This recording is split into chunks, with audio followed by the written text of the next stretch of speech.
নমস্কার বন্ধুরা, দ্য বংস রসুই ঘরে সবাইকে স্বাগত।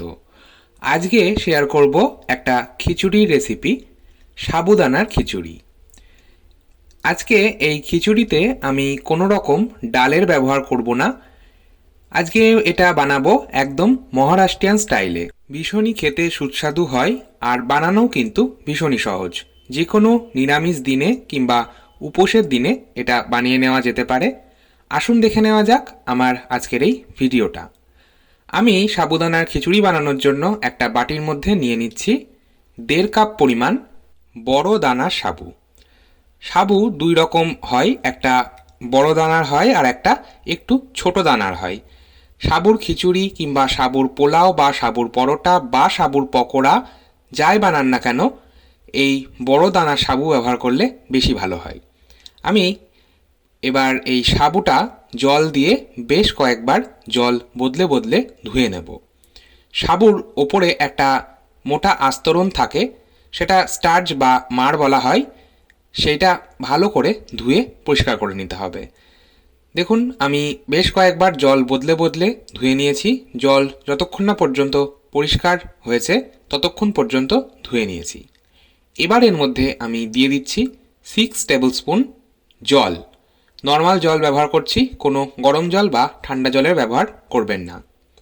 দেখুন, সাবুদানা ভেজানোর জন্য অতিরিক্ত পরিমাণে জলের ব্যবহার একেবারেই করবেন না। আমি যেহেতু 1.5 কাপ সাবুদানা নিয়েছি, তাই আমার 6 চামচ জল প্রয়োজন। একটু লক্ষ্য করুন, দেখুন জল কিন্তু সাবুদানার একদম নিচে রয়েছে।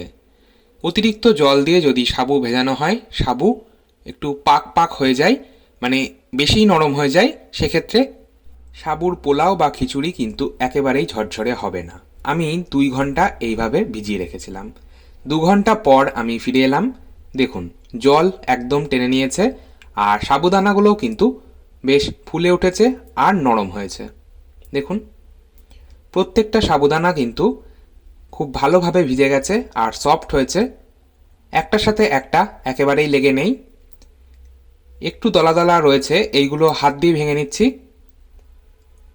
এই রকম ঝরঝরে সাবুদানাতেই কিন্তু সাবুর পোলাও বা খিচুড়ি বা পরোটা বা পকোড়া একদম পারফেক্ট হবে। এবার আমি এই ভেজানো সাবুদানাটা সরিয়ে রাখছি। একটা আমি মিডিয়াম সাইজের আলু নিয়েছি আর আলুটা আমি প্রেসার কুকারে 2টো সিটি দিয়ে সেদ্ধ করে নিয়েছি। এবার খোসাটা আমি ছাড়িয়ে নেব। আলুর খোসা ছাড়িয়ে নিয়েছি। এবার আলুটা আমি ছোট ছোট টুকরো করে কেটে নেব। এই সাবুর খিচুড়ি আপনারা যে কোনো নিরামিষ দিনে কিংবা উপোসের দিনে বানিয়ে নিতে পারেন।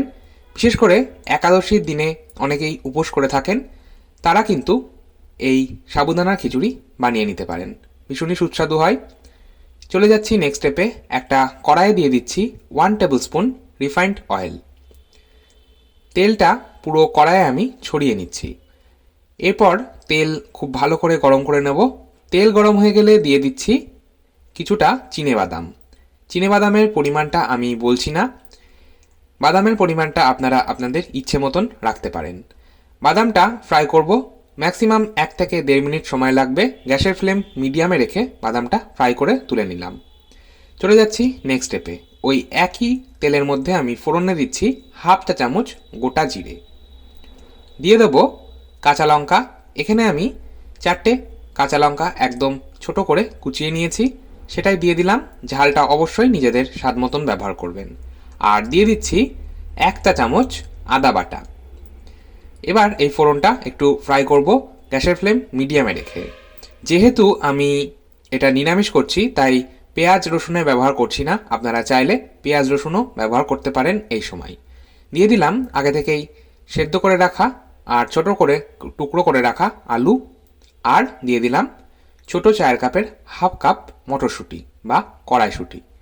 এবার এই আলু আর কড়াইশুঁটি গ্যাসের ফ্লেম মিডিয়াম টু হাই রেখে ম্যাক্সিমাম 2 থেকে 2.5 মিনিট একটু ফ্রাই করব। দিয়ে দিলাম লবণ। লবণটা অবশ্যই নিজেদের স্বাদ মতন ব্যবহার করবেন। আর আমি কিন্তু আলু সেদ্ধ করার সময় লবণের ব্যবহারটা করেছিলাম না। যাই হোক, এবার গ্যাসের ফ্লেমটা মিডিয়াম টু হাই রেখে আলু আর কড়াইশুঁটি ফ্রাই করে নেব। এতে আলাদা করে আর অন্য কোনো রকম সবজির ব্যবহার করার প্রয়োজন নেই, আর আলাদা করে কোনো রকম মশলাও কিন্তু এতে ব্যবহার করার একেবারেই প্রয়োজন নেই। আমি এতে শুধু গোলমরিচ গুঁড়ো ব্যবহার করব। দেখুন, আমি হাফ চা চামচ গোলমরিচ গুঁড়ো দিয়ে দিলাম। এবার এটাও আমি মিশিয়ে নিচ্ছি। অন্য কোনো মশলা ব্যবহার করার প্রয়োজনই হয় না, অথচ স্বাদ কিন্তু দুর্দান্ত হয়।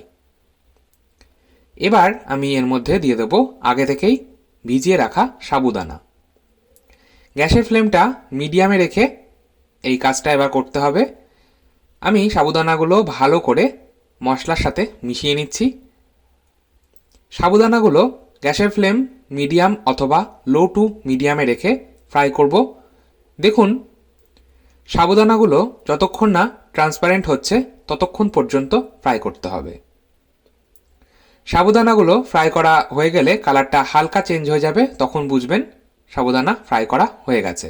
এবার আমি দিয়ে দিলাম হাফ কাপ রোস্টেড চিনেবাদাম। আমি মিক্সিং জারে আধ ভাঙা করে নিয়েছি, সেটাই দিয়ে দিলাম। এইভাবে যদি চিনেবাদাম আধ ভাঙা করে নিয়ে দেওয়া হয় তাহলে এর স্বাদটা যেমন ভালো হবে, তেমন এই খিচুড়ি কিন্তু একদম ঝরঝরে তৈরি হবে। তাই অবশ্যই চিনেবাদাম গুঁড়ো ব্যবহার করার চেষ্টা করবেন। এবার দিয়ে দিচ্ছি আগে থেকেই ফ্রাই করে রাখা চিনেবাদাম, আর দিয়ে দিচ্ছি সামান্য একটু ধনেপাতা কুচোনো। আপনারা চাইলে কাজু বাদামও এখানে ব্যবহার করতে পারেন, তবে আজ আমি আর কাজু বাদামের ব্যবহারটা করছি না। সমস্ত কিছু খুব ভালো করে মিশিয়ে নিলাম। আমাদের সাবুদানার খিচুড়ি একদম তৈরি। দেখুন কতটা ঝরঝরে তৈরি হয়েছে।